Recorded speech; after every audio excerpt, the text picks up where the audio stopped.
फैसल, आपसे शुरू करेंगे और ज़रा हमें सबसे पहले समझाइएगा, फ्रांस का बाज़ाब्ता तौर पर तस्लीम कर लेना फ़लस्तीन को रियासत, इसकी अहमियत क्या है और डायनामिक्स किस हद तक इससे तब्दील हो सकते हैं मामले के, मसले के? बहुत शुक्रिया।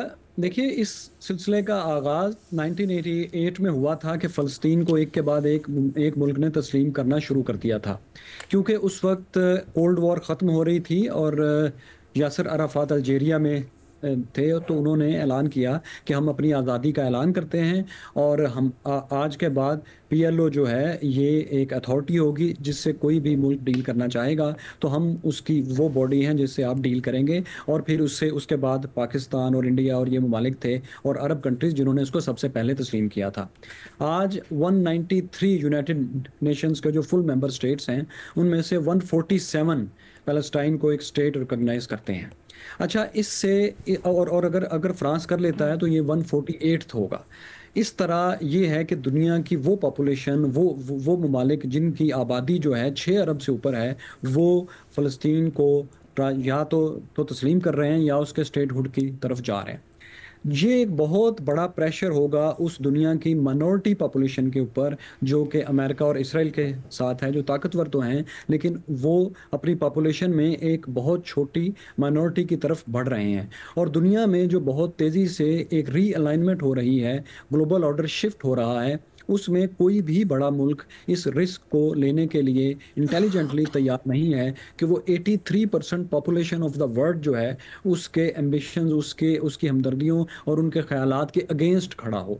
तो जो ममालिक वेस्ट में अब आपको इस तरफ जाते हुए नज़र आ रहे हैं, उनकी एक कैलकुलेशन बहुत बड़ी ये भी है कि जो फ्यूचर वर्ल्ड है उसमें 83% वो पॉपुलेशन जो अफ्रीका में है, जो एशिया में है, जो साउथ अमेरिका में है, वो फ़लस्तीनियों के साथ है, इसराइल के साथ नहीं है। लिहाजा वो अपने फ्यूचर को देखते हुए भी एक बेटर अलाइनमेंट की तरफ बढ़ रहे हैं। ये एक वाइज मूव है।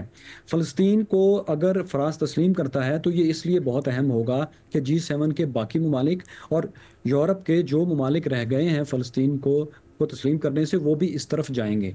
गो के टेरिटोरियली ज़मीन पर इसकी बहुत बड़ी तब्दीली नहीं आएगी, लेकिन इसराइल चूंकि अनेक्स करता जा रहा है वेस्ट बैंक को, ईस्ट यरूशलेम को वो मुकम्मल अनेक्स कर चुका है और गज़ा को भी अब वो जो लीस्ट कंसेशन देने के लिए तैयार है वो ये है कि रफ़ा तक ये रहें, बाकी 80% गज़ा जो है उस पर इसराइल का कब्ज़ा होगा।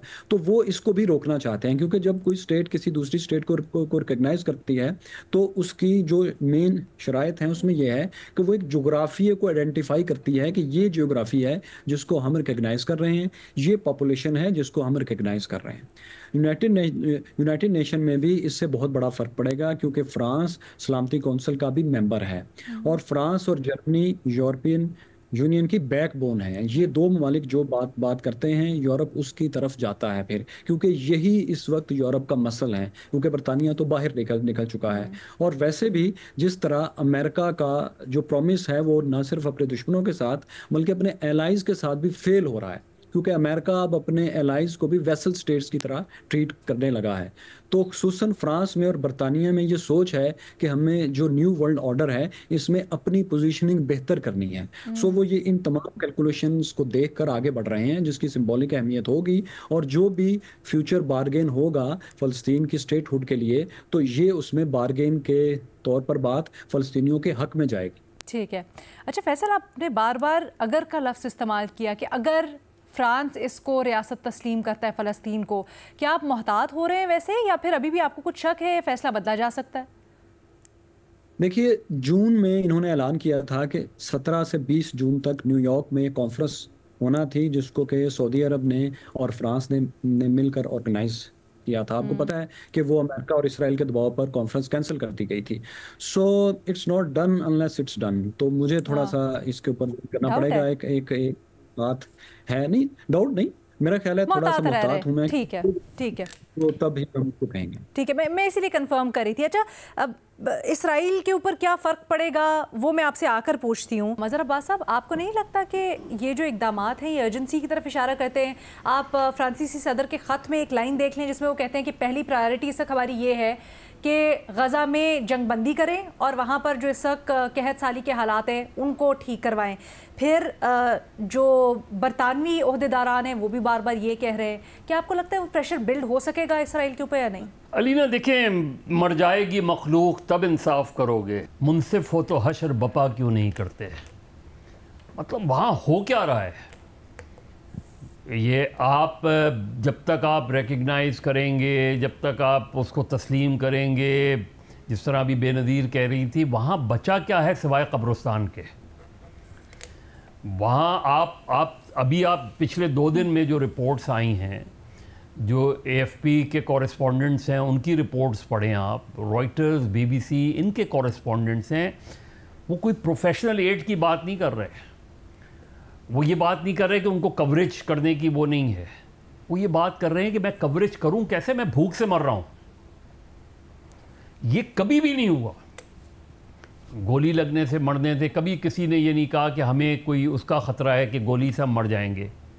کبھی کسی بھی آپ دیکھ لیں جو جرنلسٹ جو کور کرنے گئے ہیں، کبھی انہوں نے یہ کمپلینٹ نہیں کی. پہلی مرتبہ یہ ہو رہا ہے ہیومن ہسٹری میں کہ وہ یہ کمپلین کر رہے ہیں کہ میں کوریج کیسے کروں، میں تو مجھ سے کھڑا نہیں ہوا جا رہا اس میں. اور دوسری طرف بچے مر رہے ہیں، عورت مر رہے ہیں، دنیا بے حس ہے. ایک طرف وہ نیتن یاہو بالکل یزید بنا ہوا ہے، وہ قتل عام کیا جا رہا ہے، وہ رک ہی نہیں رہا، دنیا اسے روکنے کو تیار نہیں ہے. ہم نے نیٹی گریٹی میں پڑے ہوئے ہیں کہ جی ہاں فرانس ریکگنائز کر لے گا تو بہت کچھ ہو جائے گا. کیا ہوگا جہاں اتنی بروٹ فورس ہے اور اس کو امریکہ کی کمپلیٹ بیکنگ حاصل ہے، کمپلیٹ سپورٹ حاصل ہے، وہاں دنیا اس کو کسی نے نیتن یاہو کو کنڈیم کیا. تو مجھے نہیں لگتا، آئی ڈونٹ تھنک سو کہ جو ہے فرانس کا یہ اعلان جو ہے اس کی کوئی عملی شکل سامنے آئے گی. اب آپ یہی دیکھیں کہ اگر یہ کنڈیشنز ہیں، اس کے کیا معنی ہوئے؟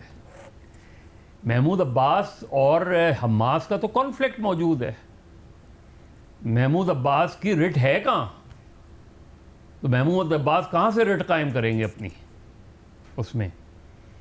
تو یہ مجھے نہیں لگتا، I don't see, I am not very hopeful. مجھے نہیں لگ رہا کہ مجھے لگ رہا ہے کہ اسرائیل پلس امریکہ کا کمپلیٹ یہ ایگریمنٹ ہے ٹو فنش دیم.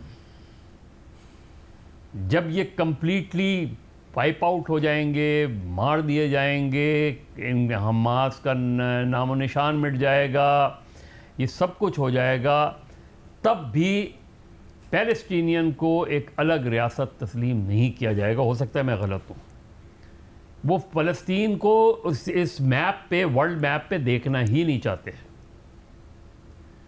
اور یہ آپ دیکھ لیں، اس لیے کہ آپ کی کوئی ریزسٹنس پاور ہی نہیں رہی. یا آپ پورے عرب کنٹریز کو اٹھا کے دیکھ لیں، پوری مسلم امہ کو اٹھا کے دیکھ لیں، کون کھڑا ہے فلسطین کے ساتھ؟ یہ بیان دے دیا، یہ لپ سروس ہو گئی. اس وہیں وہ کچھ خبریں آ جاتی ہیں کہ جی یورپ نے کنسرن شو کر دی ہے، فرانس ریکگنائز کر رہا، شاید کر لے، اعلان کر دیا ہے. کہاں سے؟ تو میں تو I am not very hopeful. مجھے لگتا ہے کہ یہ جینوسائیڈ چلتا رہے گا، یہ جو ہے ماس کلنگ چلتی رہے گی. اور جب یہ ہو جائے گا کہ ہاں فلسطین کو نیست و نابود کر دیا ہے، اس زمین کا فیصلہ کر لے گا کوئی.